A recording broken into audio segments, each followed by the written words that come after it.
back as we fill your mind with spooky true crime stories of the deranged, unhinged, and absolute pure evil murders that will blow your mind. Some places we will visit to show you around and educate you on the history. Other times we will bring you to the paranormal because the dead never lie silent for too long. Be the last time anybody sees us alive. I don't know where she has us, but we're gonna get fucking killed. Hello? Gina, there is a beehive over there. Do you see that in the hole? Buckle up, Buttercup. Welcome to 50 States of Madness. Welcome to 50 States of Madness. Hi, good evening. Good evening. Yeah. How are you? You know what can I say real fast? Tell you about my day super fast. Okay. This morning I woke up all in a good mood. Getting up, went to the gym, went to work. So I'm walking to work. I got this beige sweater on. Wait, you're walking to work? Well, I was walking into work. Sorry. Oh, okay. And I have this beige sweater on. Okay. Okay. You're Do you not- see the problem with it right now? Well, you're because not I wearing came straight from work. So I walk in, got my coffee in my hand, got my stuff, walking. All of a sudden, my coffee flips out of my hand. Don't know how it happened. Like, it almost felt like something knocked it out of my hand because it flew. And I went to go catch it.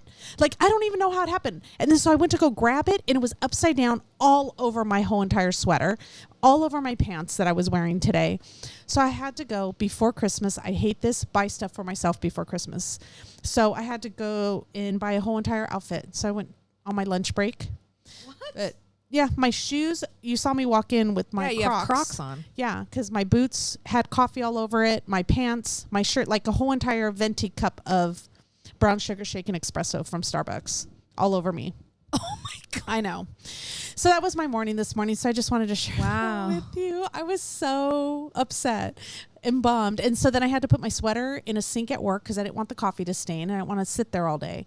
So I put it in. So it's laying actually in the backseat of my car soaking wet all day long because I thought maybe the heat inside the car would help it dry.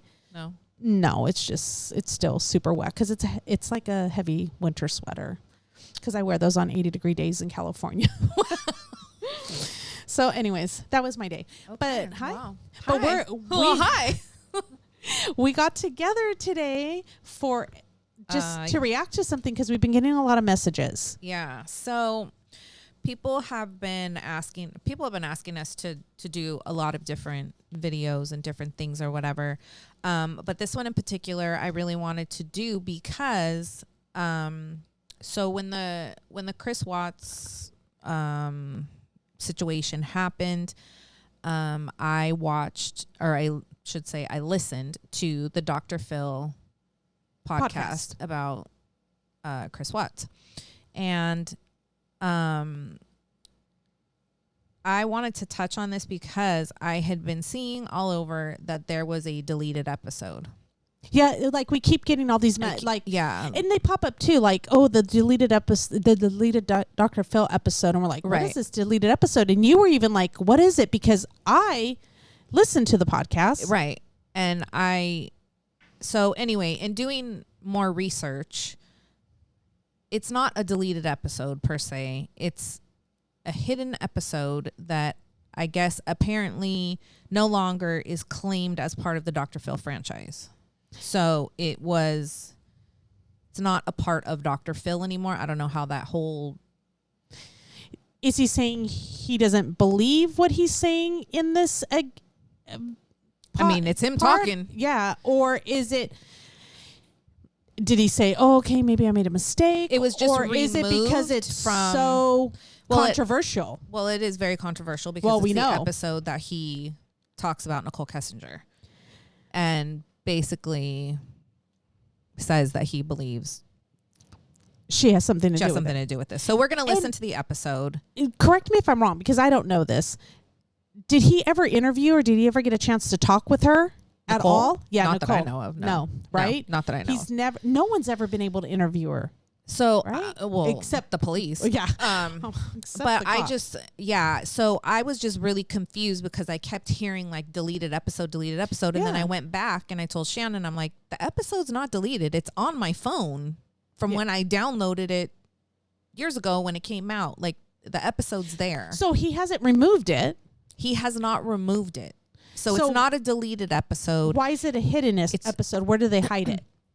I just think that it's no longer claimed as part of the Dr. Phil franchise. So he doesn't have responsibility for anything that was said in that episode. Okay. Is how it was explained. I don't know. Technically, he is responsible because you are responsible for your words.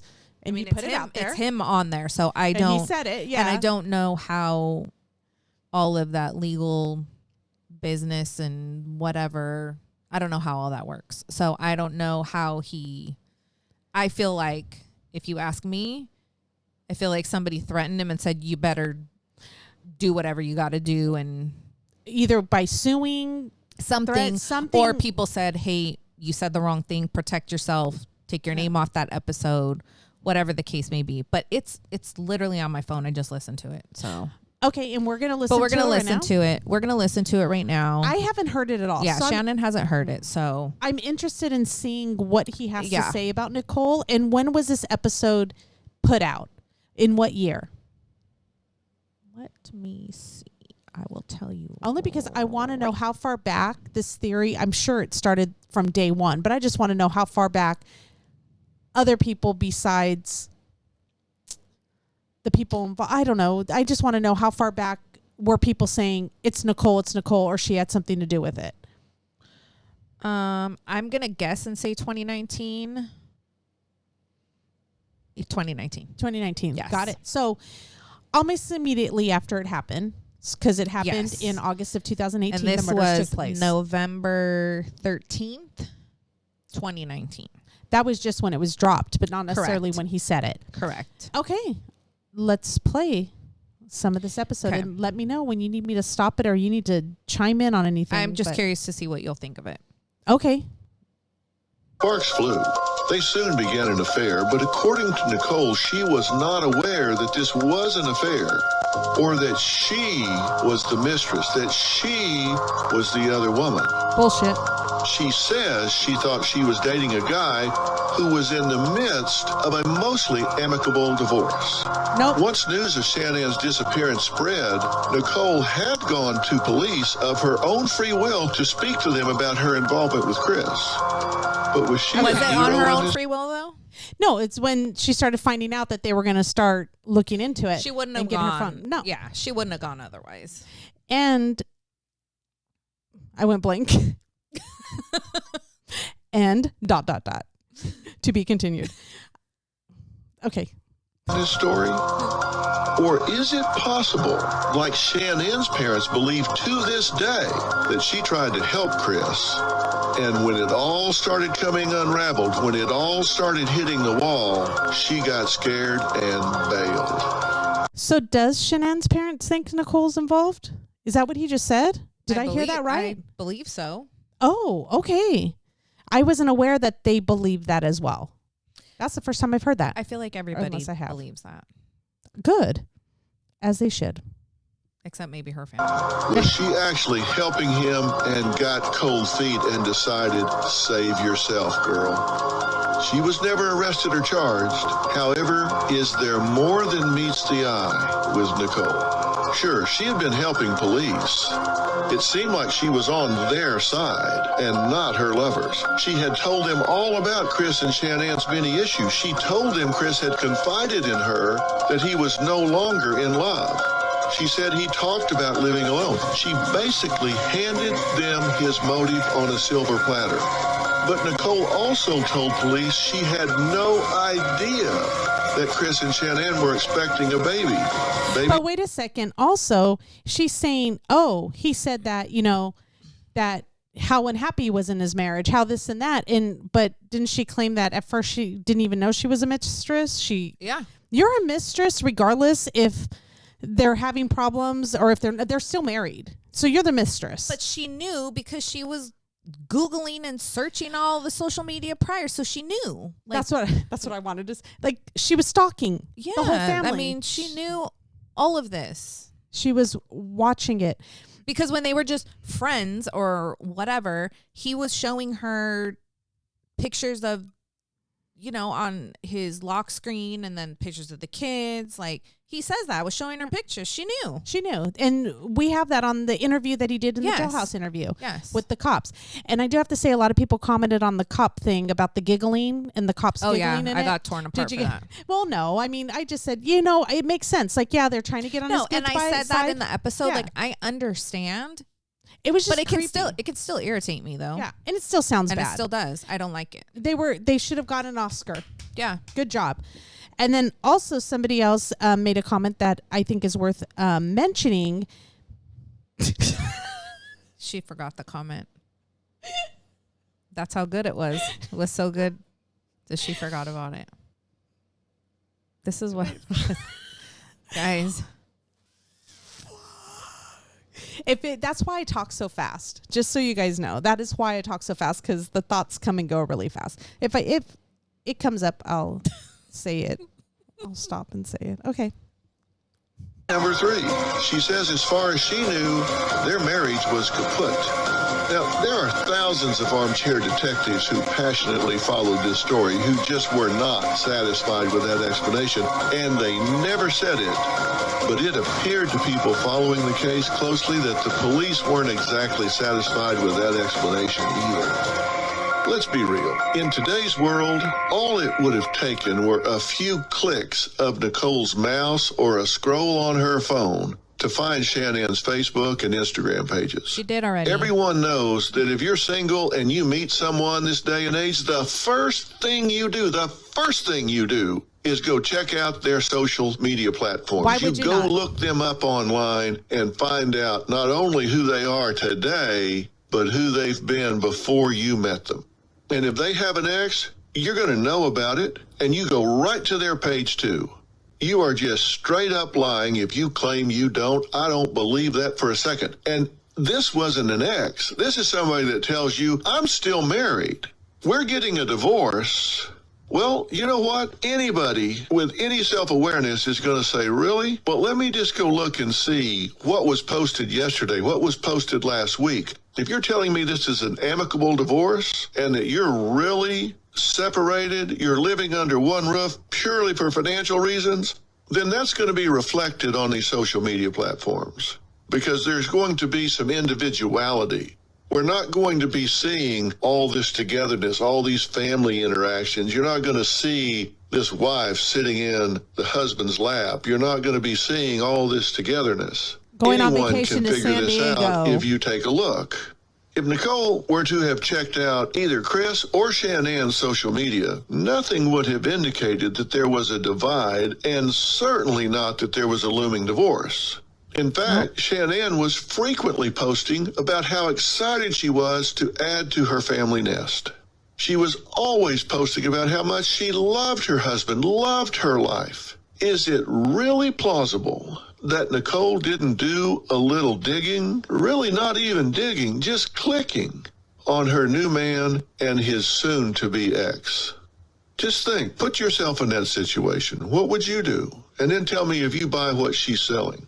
You start falling for somebody. He's transparent enough to say, look, I'm married, sort of. It's really all over with. The legal system, that crank turns really slow. We're very amicable about this. It's all settled. We're just waiting for the wheels of justice to turn. And you say, I'm fine with that. But are you telling me you're not going to go click just out of curiosity to learn about your new man? You're telling I just have a question real quick because I'm thinking about it. You know, Dr. Phil's out here speaking out about it in 2019. He's saying it out loud.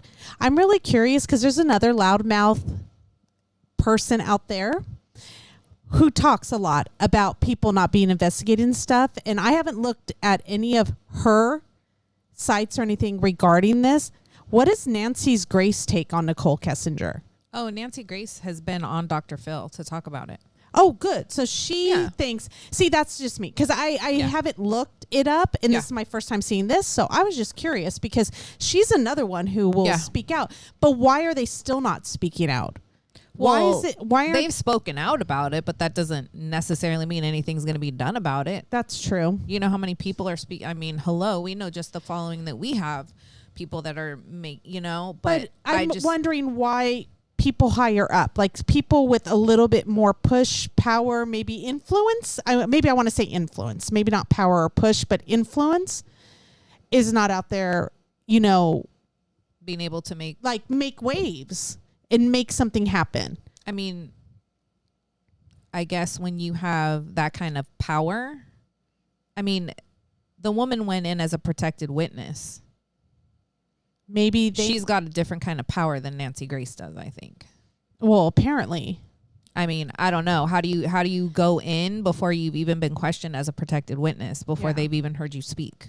She's got... And now she just fell off the face of the earth, or what? She's got a powerful spell around her. Yeah. The protection spell. Me, you're not curious enough to go find out if everything he's telling you is true. Police may have had the same thought. They may have thought, well, you know, maybe she's not saying everything she knows, because as they continued to investigate Chris, they started looking into Nichol as well. She's supposedly their advocate. She's supposedly their inside track to what's going on. And they're talking to her. They're encouraging her. Can I get you something to drink? Have a seat. Let's chat. But she's not out the door before they're checking on her as well. And they found that while she was being very forthcoming about certain things, that she wasn't necessarily telling the whole story. They found out that she was deliberately holding some things back. They asked her to turn over her phone. She was hesitant.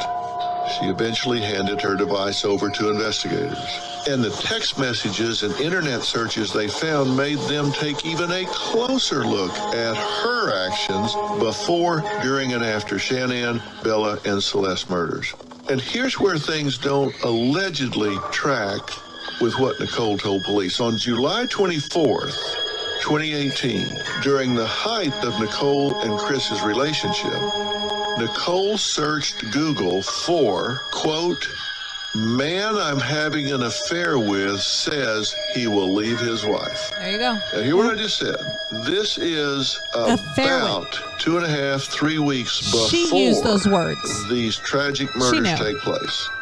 She obviously has some questions here, because she Googles the phrase, quote, "Man I'm having an affair with says he will leave his wife." Nichol didn't search about dating a separated man or how it would work to date a divorced man with children. She specifically Googled affair. Interesting choice of words for a woman who is adamant that she thought her man was separated, simply waiting for some paperwork. On August 8th, she's back to Googling. This time, the phrase is marrying your mistress. She also did a Google search for wedding dresses and spent hours searching for gowns online. So we've got a woman who is Googling married men, affairs, and wedding dresses. I'm curious if Chris was ever asked if he had asked her or talked about marriage with her. Because when I did the jailhouse one, he didn't mention that. I haven't heard anything about that. Prompt her to start looking up wedding dresses? Well, I know some women, you know, jumping the gun. Yeah, I mean, but did she know the family wasn't going to be around? I don't know. Possibly. Eventually. If she's already looking at wedding dresses. Yeah. All right before her lover's wife and children are brutally murdered. Now, is this a coincidence? You know, maybe. Maybe she thinks that the divorce is getting ready to come through, and so he's going to be available. But it doesn't take a genius to consider the possibility that Nichol was hoping for a future with this guy, and that she knew she was having a full-blown secret affair, not just dating a separated man who was back on the market. Police also immediately saw that Nichol had deleted many of the texts and photos she had shared with Chris. People who have nothing to hide, hide nothing. Well, Nichol thought she had deleted them, but they don't really go away. And police were able to retrieve them all. This seems like it's always the phone that gets you in these stories, isn't it? Once something is searched or sent, even if you delete it, it's just never really gone. Okay, stop it. Yes. It's like a bad Wasn't it said that they weren't able to retrieve all of them? Well, they're claiming that they weren't. So early on, 2019, they're being retrieved. And they had asked for them. So in He some of said the paper, they were retrieved. They all were of retrieved. them.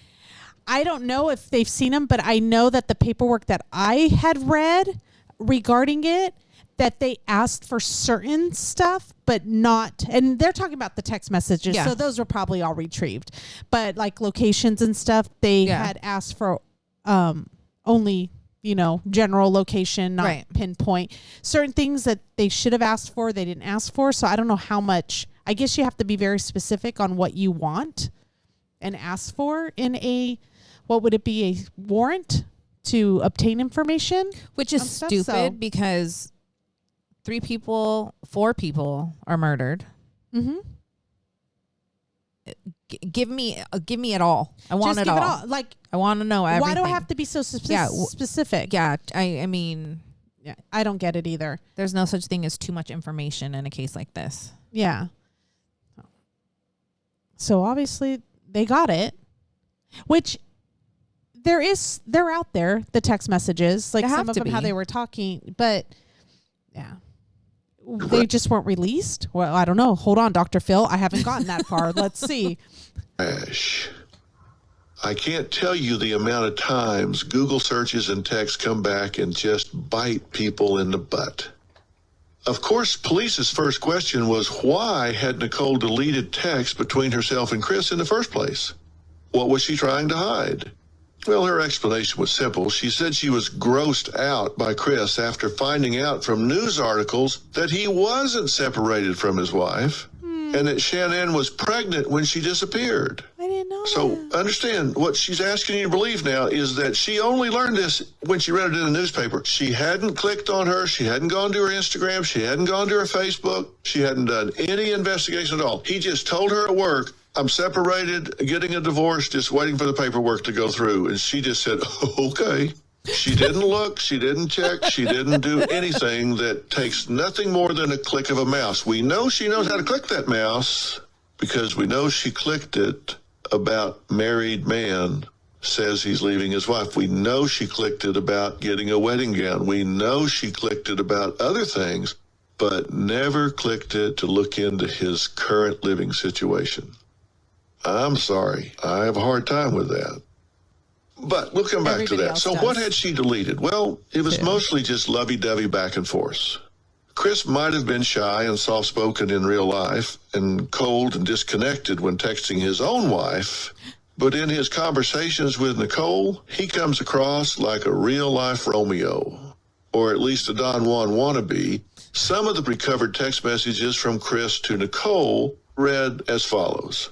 Hope you had a great night, beautiful. Miss you. Get home safe. Sweet dreams, my sexy empanada. Chris sent that text message the evening of August 11th, 2 days before he brutally murdered Shanann and his 2 innocent children. I mean, it seemed Chris also wanted Nichol to see the best in him. He sent Nichol this text about his character. I'm about loyalty, truthfulness, and being dedicated. I don't like playing games unless it's role-playing. Wink face emoji. I'll give you a minute to throw up in your mouth. Thank you. Well, give me a minute just to say, like, literally you're having an affair, so you're playing games already. You think? That's already a given. And why are you calling her? You might as well call me a big beefy bean and cheese burrito.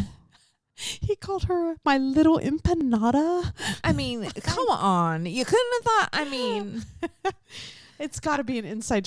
It's got to be something inside. I don't know. Like, they're not even cute. I know. No, it's not. Empanadas aren't cute. No, it's just, it's stuffed meat. Bread.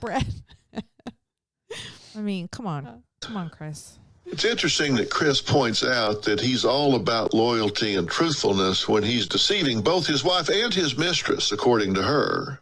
Apparently, you can tell he's lying when his lips are moving. Great minds he's think lying alike, to his wife. Phil. He's lying to his mistress. Maybe he's lying to himself. But when you somebody go. starts telling you that they're loyal and truthful and dedicated, only thing that's going to make me more nervous than that if they start telling me they're a deacon in the church.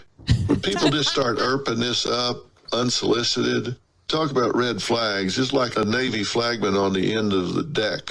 That's just how obvious that is to me. Now, arguably, one of the most telling texts Chris sent Nichol during their many communications was this. Chris writes, "Being in your life is something I crave." Now, here's why that one is important to study. This wasn't a man saying he craved sex with this woman. Plenty of affairs are purely physical. They're just about lust. No, what Chris was saying was he wanted to be in this woman's life.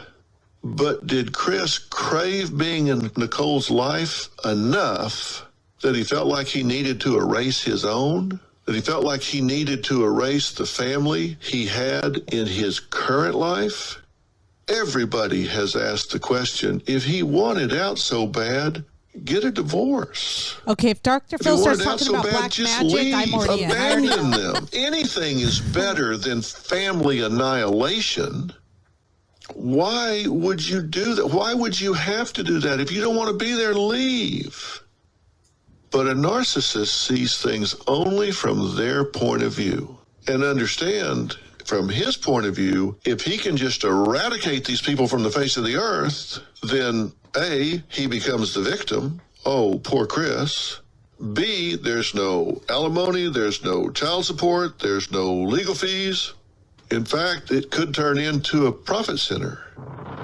Now, while Shanann and the girls were visiting her family in North Carolina, Chris was keeping busy working out, trying to look his best, and wooing his mistress with racy texts and love letters. He was quoting country and reggae songs and buying Nichol mushy greeting cards with giant hearts all over them. In one handwritten letter, Chris wrote, and this is a quote, "The first day I saw you, you took my breath away. The first day I had the guts to talk to you, I got lost in those stunning green eyes. The first day we hung out in the park together, I knew I was addicted. Big things will happen this year. Dreams will come true." Makes you Big wonder things what will happen, all big right. things Chris was referring to exactly, doesn't it? Did he have a plan percolating in his head that he was Premeditated. going to carry out in order to make his dreams come true? There were no dreams that were going to be coming true for anyone involved in this mess. No dreams, only nightmares. Meanwhile, Shanann was out buying relationship self-help books. She was out working to try to find a way to save her marriage with Chris. Instead of taking this gesture as an olive branch, Chris threw one of the books in the garbage. It could have very well been a metaphor for how he felt about her. He was checked out, done, ready to throw the relationship away, and her with it. He wanted to be rid of his old life in favor of a shiny new one. You just wonder how much Nichol knew. And you wonder what she would have thought if someone had whispered to her, "If he'll do it with you, he'll do it too." But from the very beginning, the truth. burning and heartbreaking question has been, if Chris was that unhappy, if he felt that burden, if he felt that trap, why not just get a divorce? Why did he have to kill them? Shannon's mother said she knows her daughter would have walked away without a problem. She knew that her daughter had enough dignity, had enough self-respect, had enough self-worth that she did not want to be where she was not welcome. Could something Nichol told her friend be a clue to his mindset, a clue to why he took this drastic action? When Nichol first spoke to detectives, she claimed that she hadn't told anyone about her relationship with Chris, but it wasn't but just a few days later, she changed her story and admitted to police she had in fact confided in one friend about her relationship with Chris. Just one day before Shanann and these sweet little girl's death. Nichol told her friend the one thing she didn't like about Chris was the fact that he had already had children. She felt she might always be second best, and it bothered her that he had, quote, been there, done that. It makes you wonder, what if she mentioned those feelings to Chris?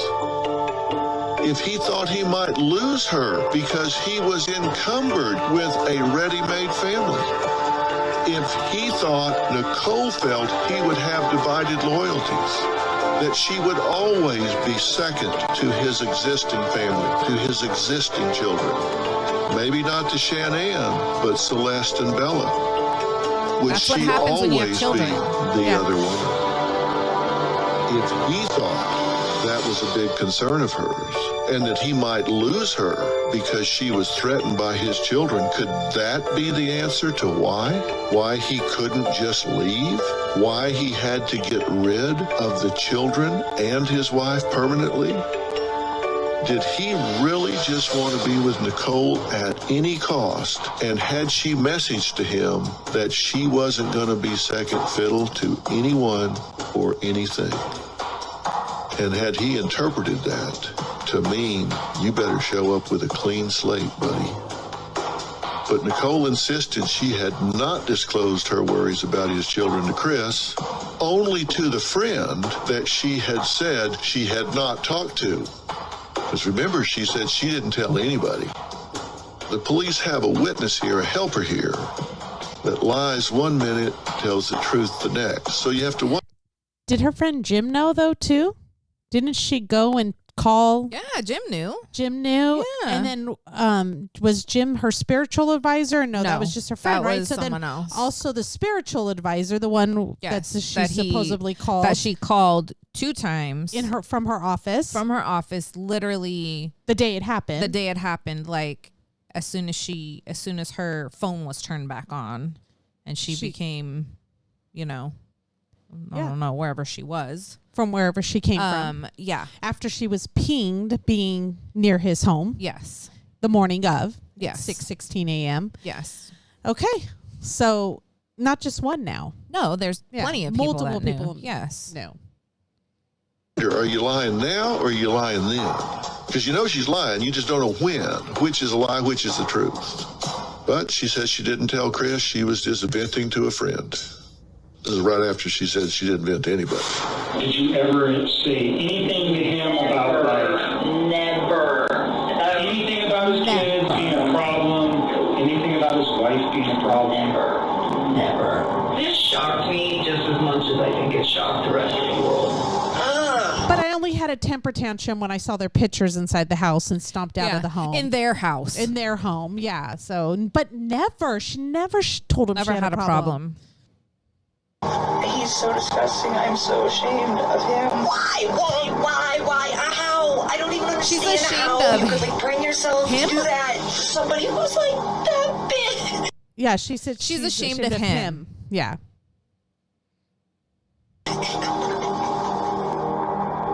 Nichol said she believes that she in no way influenced Chris to kill his family. She stated to police, quote, I legitimately think his cheese was sliding off his cracker long before he met me. Is that why she fell in love with him? I don't think she's got any cheese on her Nichol crackers. also texted that same friend, quote, like, he seems too good to be true. Oh, but Well, which is it? Make up your mind. His cheese is sliding off his cracker, or he's too good to be true? Again, Which one? it's just inconsistent. Certainly turns out she was right about his warped mind. she is Nichol In the Inconsistent days after her Kessinger. initial statement to police, middle she name. would frequently call detectives with additional information that she just remembered.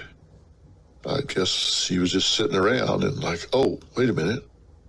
Chris and Nichol spoke the night before, and quite a bit on the day of his family's disappearance.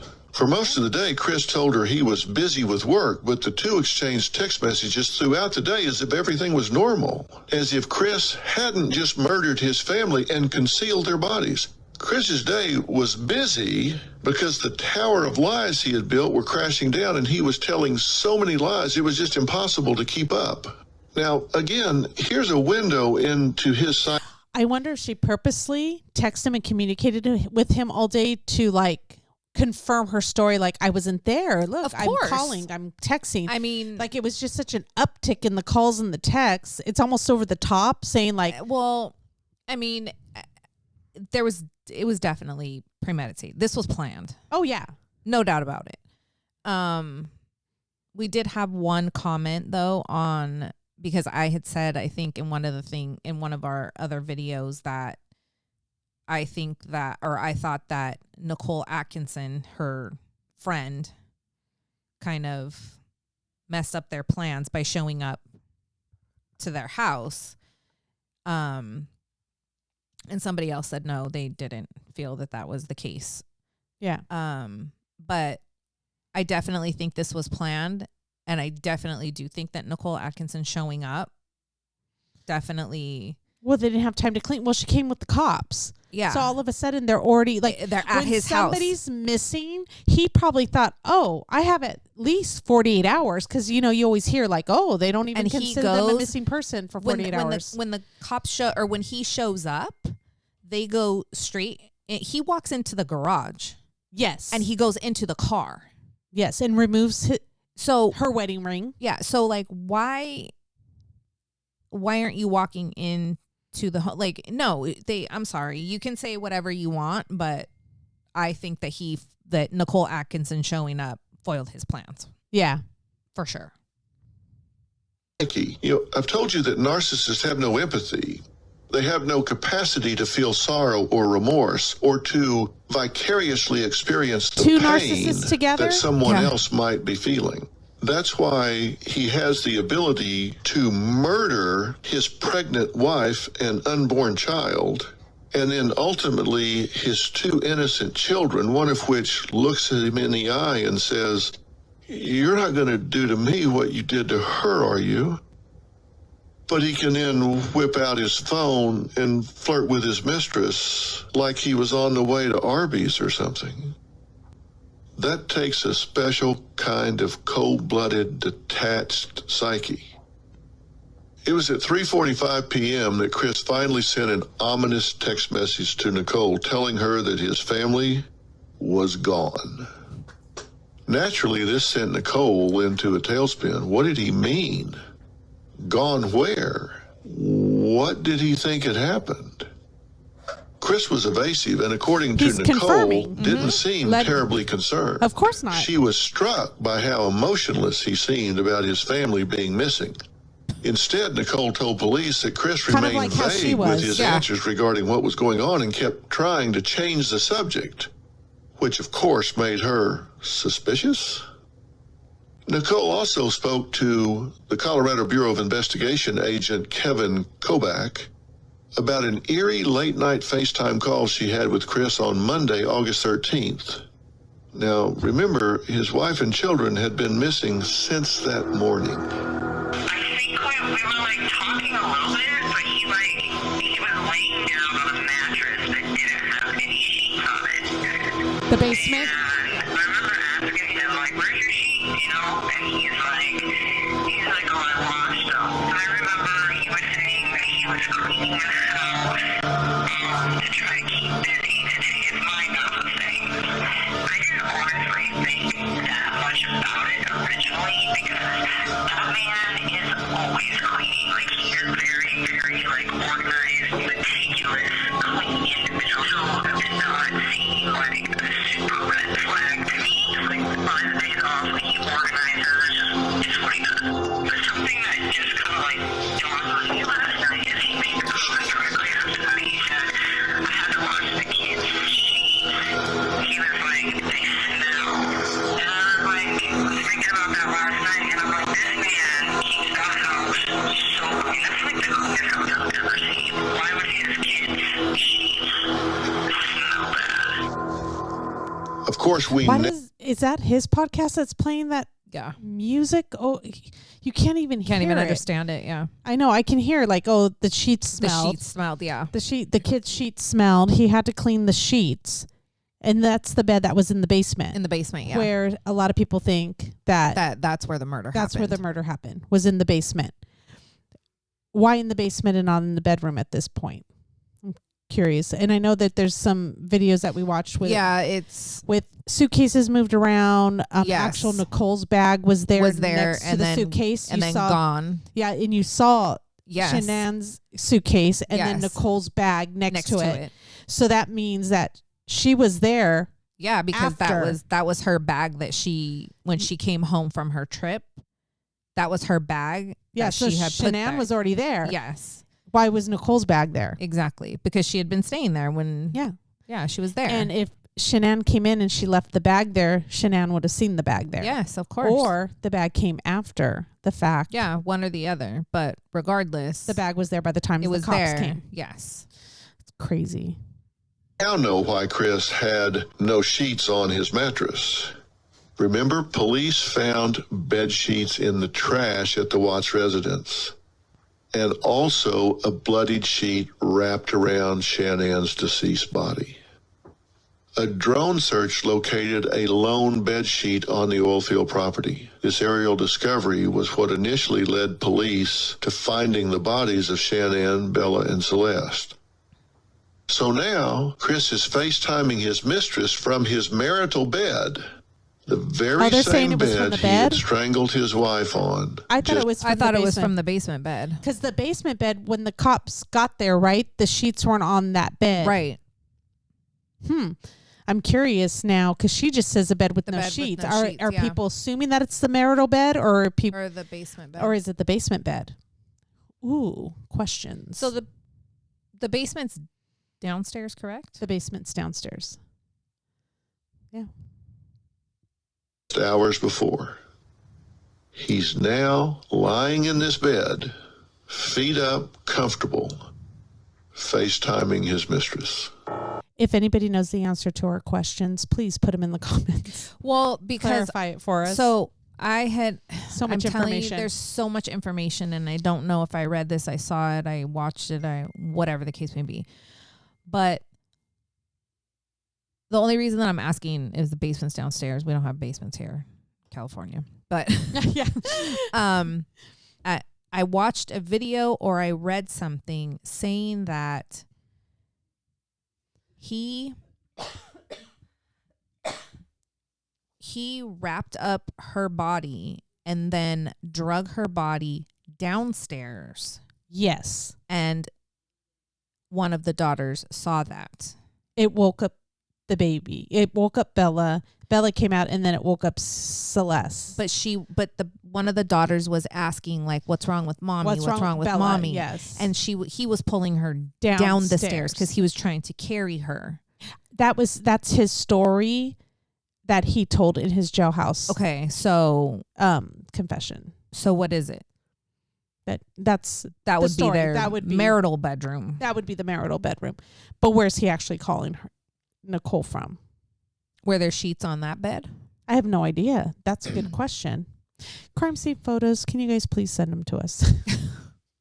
I haven't actually looked that up. That's crazy. Are they even out there? I don't know. Nichol mentioned that during that FaceTime conversation, Chris had also said that the blankets in Bella and Celeste's room were missing and that he thought Shanann might have taken them. Well, why would Shanann have taken the children's blankets when she left for a so-called play date? A play date that, when asked about it, he said, I don't know where. She just took them somewhere to play. By Tuesday the 14th, Chris and Nicole's romance, well, it was just abruptly over. All of their remaining correspondence had to do with Nichol confronting Chris about lying about Shannon's pregnancy. According to Nichol, Chris kept trying to change the subject and would not give her any straight answers. Now, of the many lies Chris Watts has told, this one has got to be one of the most cruel and frankly stupid. When Nichol demanded answers about Shannon's pregnancy and why Chris had not told her about it, Nichol says Chris told her that he didn't know until the day that Shannon disappeared that she was expecting. He then told Nichol that he was not the father. According to Nichol, she said it was at this point that she realized she was dealing with a serial liar. If he could lie about this, she thought, what else was he capable of? Nichol expressed to detectives that she was concerned about how the media would perceive her. Nicole's scandalous internet searches were splashed across headlines. Seems like she knew this would be inevitable because of the media culture. She tried to prevent this by deleting her browser history, she thought. Of course, the internet never forgets. So now it just looked even worse. Not only did she have these searches, she had tried to bury the searches. She had tried to hide the searches. And she got caught trying to dump that data. In the wake of Chris becoming the prime suspect in Shannon's disappearance, Nichol also researched Shannon Watts and Chris Watts online frequently, sometimes for hours.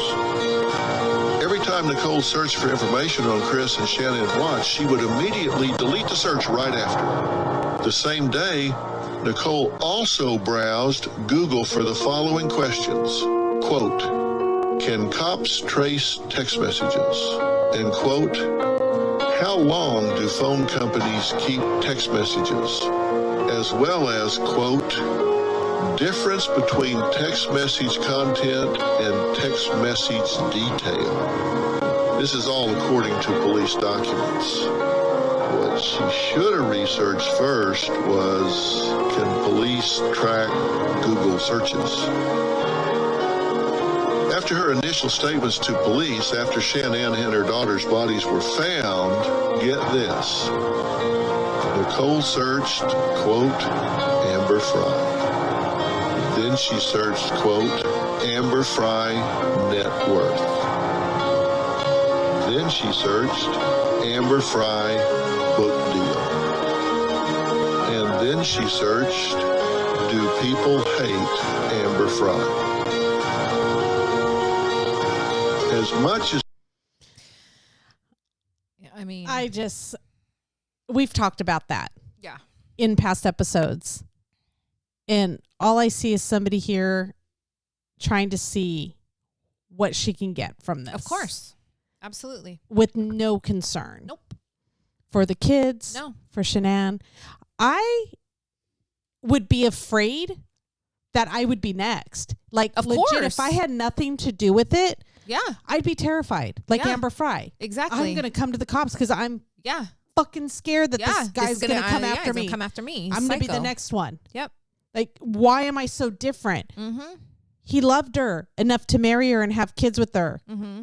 I'm just the woman on the side. Like, I don't even have that bond. Yep. Why? If he's going to do it to her, why wouldn't he do it to me?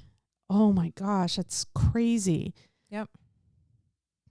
People compare Chris Watts to Scott Peterson, you can also easily compare Nichol Kessinger to Amber Fry. No, you can't. Nope. I'm already going to end it right there. No, you cannot. No, you cannot. They are not the same. Yeah. Because she is a liar. She's deceitful. Amber Fry never hid text messages, never deleted Well, Amber Fry messages. didn't know about about Lacey Peterson. Lacey Peterson. This one, she knew about them way before she even met him and weaseled her way into his life. So, I mean, a lot of people, and I said this in a past episode and people came at me again, people hated Amber Fry. There were some people out there that hated Amber Fry. The mistress, you know, even though you don't know that you are, people hate you. Yeah. Not to the extent that people hate Nichol Kessinger, but people did hate Amber Fry. Oh yeah, no, there were. She didn't have a fan club. Yeah. You know, but they didn't go after her thinking she had something to do with it. Absolutely not. But she also wasn't protected the minute she walked into a station. She also didn't have detectives tippy-toeing around her. She wasn't allowed to have her dad in the next interview. to her. Yeah. She didn't have her dad stopping the detectives from asking questions. Mm-hmm. Yeah, she wasn't wishy-washy on her story. No, she came out and did she spoke to everybody. Yes. Nichol she spoke to the whole entire world. Yeah. It's completely different. But so I'm really I'm curious as to know why this is a hidden episode. I really want to know why. There's why they don't why it's not, part of their franchise anymore. It's not claimed as part of the Dr. Phil franchise. I don't know, D. Phil, what's going on? Let what us happened. know. Hit us up. Let Do you us need know. help? Fill us in. Yes, Let us know. absolutely. But please make so your yeah. comment. Let us know what you Yeah. think. I know a lot of the stuff we've already covered in past episodes. We've heard it, but I just want to know exactly what he said or did to make this become an episode where it had to be hidden. That he's not Where connected he's not, to. Yeah, where he's not taking. He's not connected to this. So, and it's the only episode on Nichol, like where he focuses on Nichol Kessinger, yeah. and some of the things and some of her guilt. So I'm just curious about that. Yeah, so please let us know, comment, and let us know. Absolutely. For sure. So, all right. Well, we will, we have a video dropping tomorrow morning. So this is just a little in between.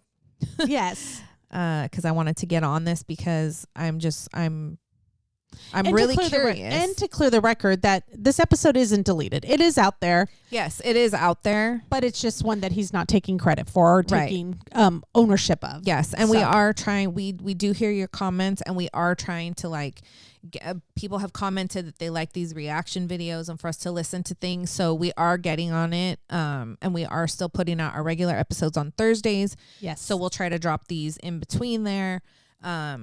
But know that we hear you, and we're trying to get back to all of your comments and stuff, and we will get on all of it. So. Yeah. Thank you so much for listening, subscribing, and being Everything. part of our community. Yes. Thank Bye. you. Be Bye. safe.